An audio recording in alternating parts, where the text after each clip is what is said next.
Nous nous retrouvons pour cette deuxième partie du résumé du livre Les 6 piliers de l'estime de soi. La quatrième clé aborde l'idée que chacun d'entre nous a le droit d'avoir sa propre opinion pour n'importe quel sujet. L'auteur annonce que souvent, ce que l'on appelle une pensée est finalement le recyclage d'opinions d'autres personnes. Mais vous avez le droit de ne pas être d'accord, de vous prononcer ou d'avoir vos propres convictions. Soyez authentique, soyez vous-même. Pour illustrer cela, comme je vous l'ai dit dans le point 1, je me suis imposé tout un tas de nouvelles règles dans le but de devenir meilleur tous les jours. Par exemple, depuis quelques mois, en dehors d'événements exceptionnels style mariage, gros anniversaire ou nouvel an, je limite énormément ma consommation d'alcool. J'estime que cela ne m'apporte rien et que les effets euphoriques du moment n'en valent pas la peine. Je n'ai pas ou plus de scrupules à ne pas boire, alors même que mon entourage est en train de prendre un apéro ou faire la fête. Je ressens même une certaine fierté à résister à ce genre de tentation et à rester fidèle à mes convictions.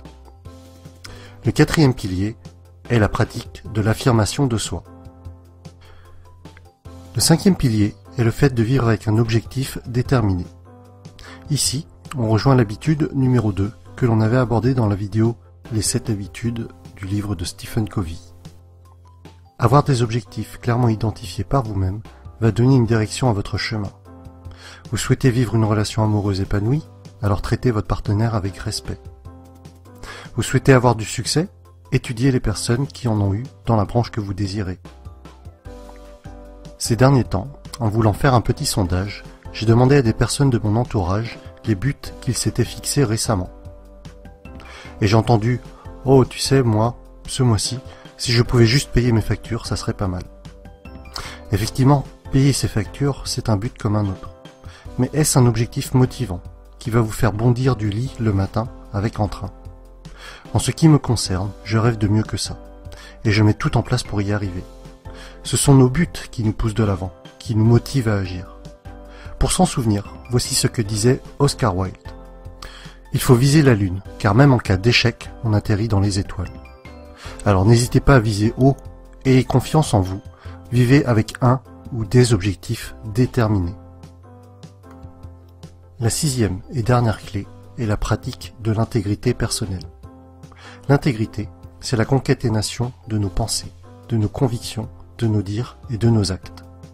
Concrètement, l'idée est que nos actions devraient toujours être en accord avec nos valeurs, nos principes.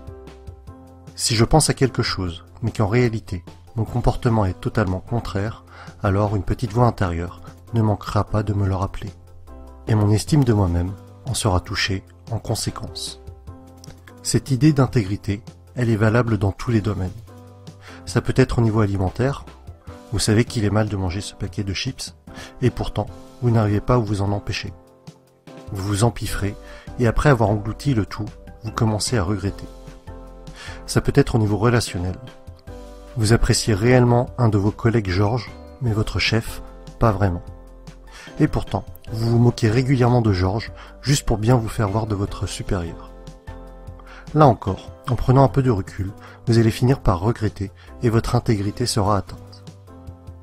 Le terme utilisé régulièrement par l'auteur est le mot congruence. Ayez des règles de vie de qualité, des convictions, des valeurs et faites que vos actions soient congruentes, c'est-à-dire en accord avec vos principes. Avant de vous quitter, notez bien que les 6 piliers pour améliorer l'estime de soi débutent tous par la pratique.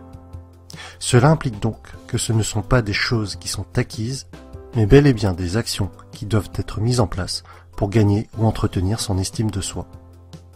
Et voilà, j'espère que cette vidéo vous aura plu. Si c'est le cas, cliquez sur le pouce j'aime en bas à droite. Abonnez-vous et n'hésitez pas à partager cette vidéo. À bientôt.